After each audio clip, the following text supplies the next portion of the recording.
आज की कक्षा में सभी मित्रों का स्वागत है। आज हम विद्यापति पदावली के पंचम पद सैसव जौवन दर्शन भेल दुहपत हेरैत मनसिज गेल का अध्ययन करेंगे। यह पद वयः संधि का पद है जिसमें विद्यापति शैशवावस्था और युवावस्था दोनों का वर्णन कर रहे हैं और बता रहे हैं कि शैशव और यौवन दोनों ही नायिका के शरीर पर आधिपत्य जमाने की होड़ कर रहे हैं। शैशव उसके शरीर से विदा नहीं लेना चाहता, लेकिन यौवन उसके शरीर में प्रवेश करने के लिए मचल रहा है। लगता है जैसे दो सेनाएं युद्ध कर रही हैं। कभी एक पक्ष विजयी होता है तो कभी दूसरा पक्ष जोर मारता है। पद इस प्रकार है।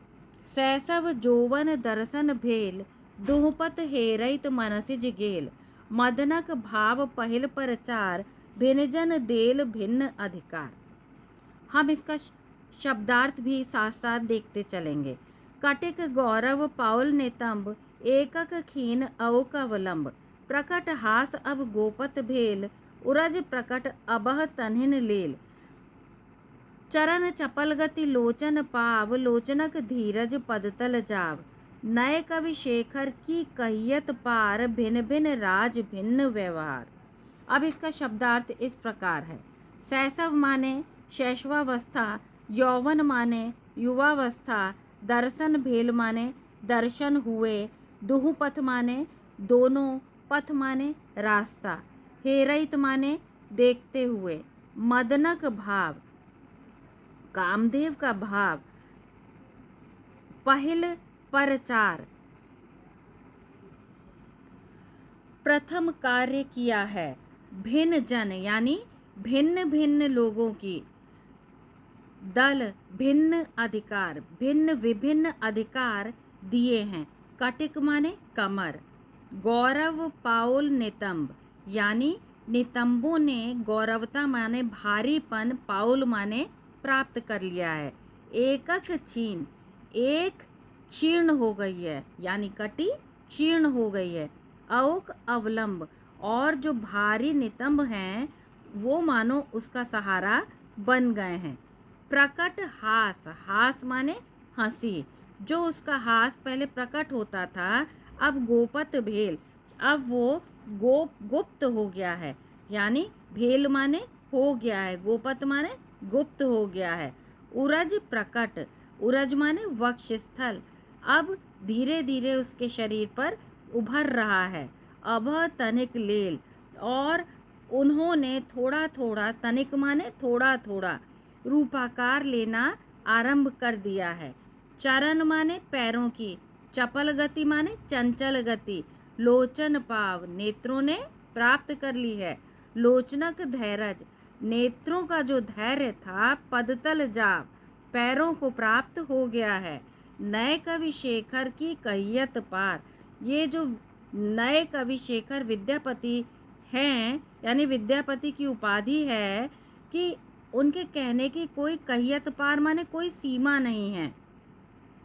भिन्न भिन्न राज भिन्न व्यवहार, जिस प्रकार अलग अलग राजा के राज्य में अलग अलग व्यवहार होता है, उसी प्रकार अलग अलग युवावस्था और बाल्यावस्था, ये दो प्रकार के राजा हैं जो कि उस नायिका के शरीर में उपस्थित हैं। दोनों ही अलग अलग रूप से उसके शरीर के अंदर व्यवहार कर रहे हैं। शब्दार्थ के पश्चात अब हम इसकी व्याख्या और भावार्थ करेंगे। जरा ध्यान से देखिएगा। सैसव जौवन दर्शन भेल दुहपत हेरैत मनसिज गेल। वयः संधि को प्राप्त नायिका के शरीर में शैशवावस्था और युवावस्था दोनों ही एक साथ दिखाई दे रहे हैं। इन दोनों के संधि काल में कामदेव ने नायिका के शरीर में प्रवेश कर लिया है। मदनक भाव यानी कामदेव का भाव पहिल परचार सर्वप्रथम उसके शरीर में प्रविष्ट करने के बाद एक कार्य करता है। क्या सर्वप्रथम कार्य करता है? पहिल परचार माने पहला कार्य क्या करता है? भिन्न जन देल भिन्न अधिकार, शरीर के जो विभिन्न अंग प्रत्यंग हैं उनको वो अलग अलग बढ़ने का अधिकार दे देता है। कटिक गौरव पाउलनितम यानी कटी, बाल्यावस्था में जो कटी चौड़ी होती थी वो कटिक अब पतली हो गई है। यानी ये जो कामदेव है उसने शरीर के विभिन्न अंगों को जो अधिकार दिए हैं उसमें कटी ने अपने आप को पतला कर लिया है। और वहीं नितंब गौरव पाओल, नितंब और अधिक भारी हो गए हैं। एकक खीन, एक क्षीण हो गई है। क्षीण होने वाली क्या है? कटी क्षीण हो गई है, कमर क्षीण हो गई है। औक अवलंब, और ऐसा प्रतीत होता है कि नितंब भारी होकर मानो उसका सहारा बन गए हों। यानी नायिका के शरीर में धीरे धीरे कामदेव और युवावस्था का प्रवेश हो रहा है।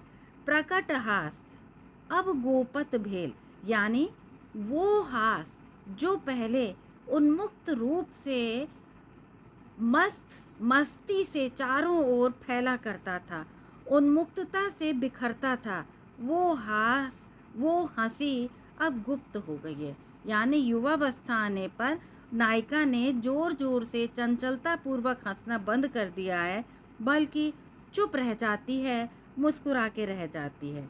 उरज प्रकट अबह तनिक लील, और उसका जो वक्ष स्थल है अब थोड़ा थोड़ा, तनिक माने थोड़ा थोड़ा, अपना रूपाकार प्राप्त करने लगा है।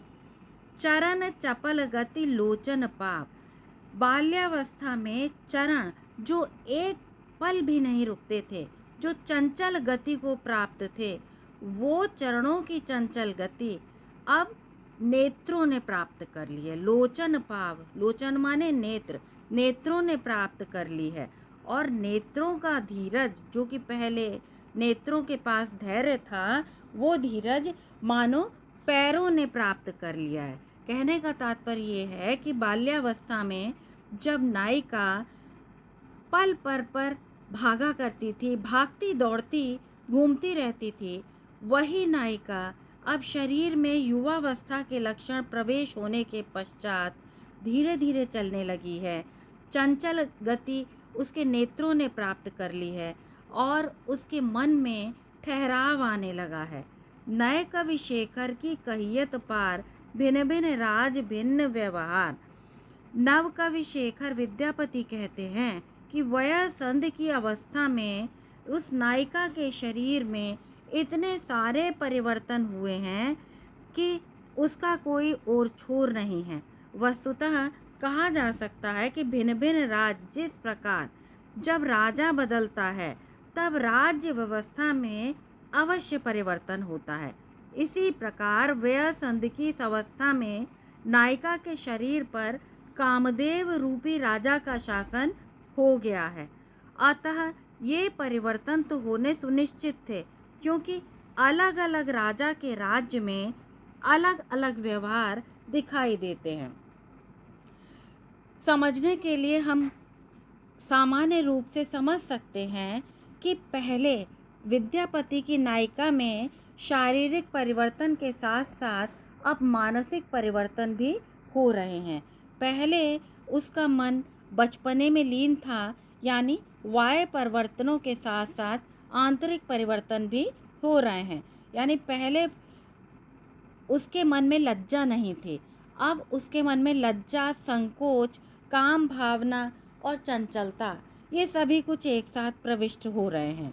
अब चितवन में वो भूलापन नहीं है जो शैशवावस्था में होता था, उसके स्थान पर उसके नेत्रों में चंचलता आ गई है और वो कटाक्ष करने लगे हैं। अब वो उसके शरीर में अल्हड़पन के साथ साथ लज्जा का भी समावेश हो गया है। उसकी चाल में धीरता और गंभीरता आ गई है। उन्मुक्त हंसी मंद मुस्कान में परिवर्तित हो गई है। कहा जा सकता है कि श्रृंगार निरूपण में वयसंधि का वर्णन बहुत ही महत्वपूर्ण माना जाता है। प्रस्तुत पद में यदि हम विशेष का वर्णन करें तो जो उसमें विशेष बात दिखाई है वो वया संधि का चित्रण किया है, यानी वया संधि का इंद्रधनुषी चित्र यहाँ पर अंकित है। बिहारी ने भी वया संधि का मनोरम चित्रण किया है। छुटी न शिशुता की झलक, झलक्यो जोबन अंग, दीपत देह दुहून मिले, दीपत ताफ्ता रंग।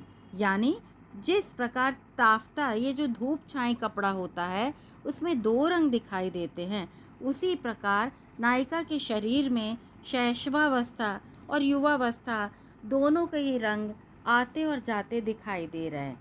इसी प्रकार यदि हम विद्यापति को ही लें तो विद्यापति का इससे पूर्व पद, वो भी वया संधि का पद है और वो भी इसमें साम्य के रूप में प्रयुक्त किया जा सकता है।